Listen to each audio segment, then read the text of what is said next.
Friends, reasoning का सादृश्यता chapter हमारा समाप्त हो चुका है। आज की इस वीडियो में हमने एक न्यू चैप्टर स्टार्ट किया है, वर्गीकरण। आज की इस वीडियो में हम जानेंगे कि वर्गीकरण आखिर क्या होता है और इसके अंतर्गत आपको किस किस प्रकार के क्वेश्चन एग्जाम में देखने को मिलते हैं। तो फ्रेंड्स, जैसे कि आप यहाँ स्क्रीन पर देख पा रहे हैं, वर्गीकरण का मतलब होता है क्लासिफिकेशन, जिसको हम क्लासिफिकेशन भी बोल सकते हैं। वर्गीकरण का शाब्दिक अर्थ है विजातीय छांटना, अर्थात किसी समूह, श्रेणी या वर्गों में दिए गए तत्वों को सामान्य गुणों के आधार पर समूहबद्ध करना तथा शेष बचे हुए शब्दों, अक्षरों और अंकों को अलग करना। इसके अंतर्गत पूछे जाने वाले प्रश्न सामान्यतः अंग्रेजी वर्णमाला, वस्तुओं के गुणों पर एवं समान गुणों वाली संख्या पर आधारित प्रश्न होते हैं। इस अध्याय के अंतर्गत आने वाले प्रश्नों में 4 या 5 तत्वों का एक समूह दिया गया होता है, जिसमें 3 अथवा 4 तत्व किसी निश्चित प्रकार से आपस में किसी न किसी रूप से समान गुण दर्शाते हैं या आपस में एक दूसरे से संबंधित होते हैं, जबकि एक और केवल एक तत्व अन्य तीनों अथवा चारों से भिन्न गुण दर्शाता है। अभ्यर्थी से अपेक्षा की जाती है कि वह भिन्न या विजातीय तत्व को दिए गए वर्ग से अलग करे। तो फ्रेंड्स, आप समझ पाए होंगे कि वर्गीकरण क्या होता है और इसके अंतर्गत अभ्यर्थी को क्या करना होता है। मतलब साफ ये है कि प्रश्न में 4-5 तत्व ऐसे दिए गए होते हैं जिनमें से 3 या 4 तो किसी गुण से या फिर किसी भी तरह से समानता रखते हैं। उनमें से केवल एक ऐसा तत्व होता है जो इन सभी से असमान होता है, तो हमको उसी असमान तत्व को ज्ञात करना होता है।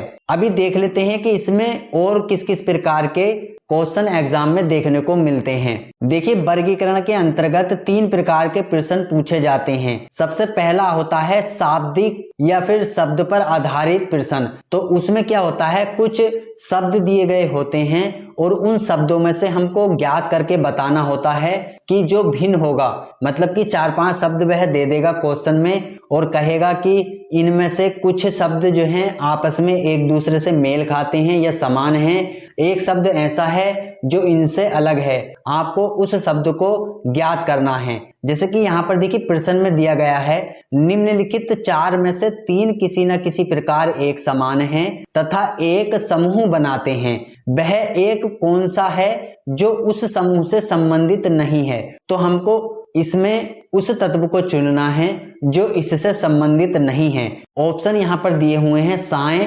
दोपहर, प्रातः और फिर रात्रि। तो फ्रेंड्स, इसमें यदि आप थोड़ा सा ध्यान से देखें तो इसमें रात्रि जो है वह भिन्न है, क्योंकि यहाँ पर सायं, दोपहर और प्रातः ये सभी दिन के पहर हैं, जबकि रात्रि इनसे अलग है। तो इसी प्रकार के क्वेश्चन एग्जाम में देखने को मिलते हैं और इस तरह के जो भी शब्द पर आधारित प्रश्न होते हैं वह शब्द पर आधारित वर्गीकरण के अंतर्गत आते हैं। तो आप समझ पाए होंगे।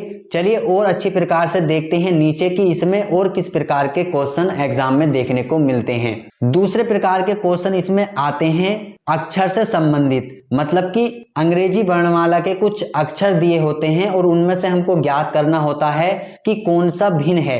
जैसे कि यहाँ पर उदाहरण दिया हुआ है, निम्नलिखित 5 में से 4 किसी प्रकार एक समान है और वह अपना एक समूह बनाते हैं, वह कौन सा है जो इस समूह में शामिल नहीं होता है।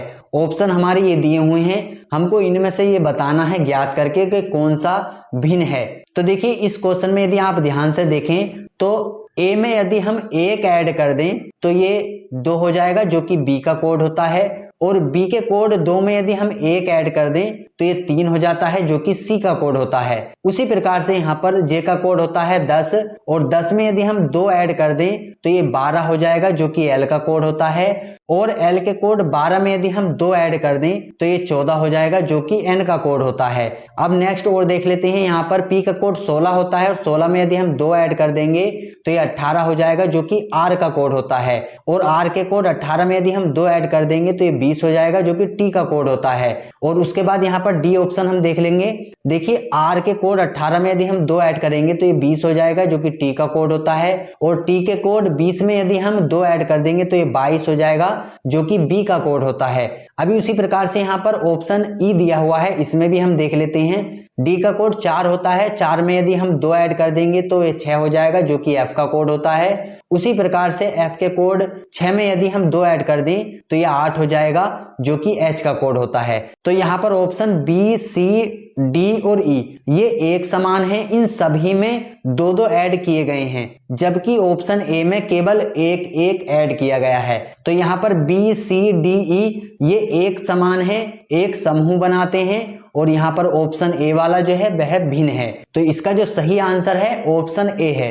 तो इस प्रकार के जो क्वेश्चन होते हैं वह अक्षर पर आधारित वर्गीकरण के अंतर्गत आते हैं। चलिए नेक्स्ट और समझ लेते हैं कि इसमें और किस प्रकार के क्वेश्चन आपको एग्जाम में देखने को मिलते हैं। देखिए जो तीसरे प्रकार के प्रश्न है इसमें संख्या पर आधारित होते हैं।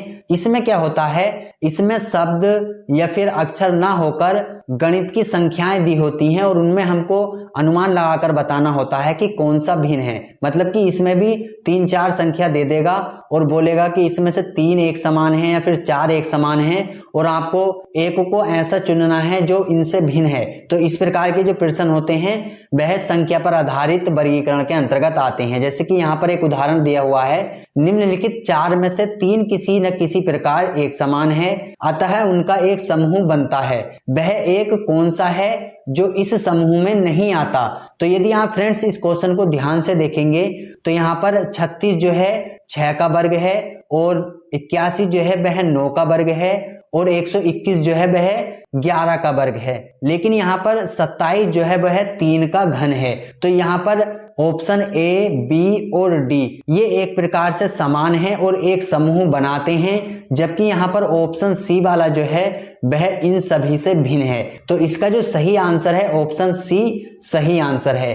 तो वर्गीकरण चैप्टर में मतलब कि क्लियरिफिकेशन चैप्टर के अंतर्गत कुछ इसी प्रकार के क्वेश्चन आपको एग्जाम में देखने को मिलते हैं। ये चैप्टर काफी इंपॉर्टेंट है और इस पर आधारित काफी सारे क्वेश्चन आपको एग्जाम में देखने को मिल जाते हैं। फ्रेंड्स आज की इस वीडियो में हमने इसके बारे में सीखा, लेकिन नेक्स्ट वीडियो में इसी चैप्टर के हम कुछ क्वेश्चन रखेंगे जिससे कि हम इसका अभ्यास कर सकें। तो आज की इस वीडियो में इतना ही था। मैं समझता हूं कि आपको ये वीडियो पसंद आया होगा। यदि वीडियो पसंद आया हो तो वीडियो को लाइक कर लें, और यदि आप रीजनिंग को कंप्लीट तरीके से बिल्कुल बेसिक से सीखना चाहते हैं तो आप हमारे यूट्यूब चैनल को भी सब्सक्राइब करके रख सकते हैं। इससे पहले के चैप्टर में हमने सादृश्यता के बारे में सीखा था। यदि आपने उसको नहीं देखा है तो उस चैप्टर का लिंक मैं वीडियो के डिस्क्रिप्शन बॉक्स में दे दूंगा, उस पर क्लिक करके आप उस चैप्टर को भी देख सकते हैं। तो फ्रेंड्स मिलते हैं नेक्स्ट वीडियो में, तब तक के लिए जय हिंद जय भारत।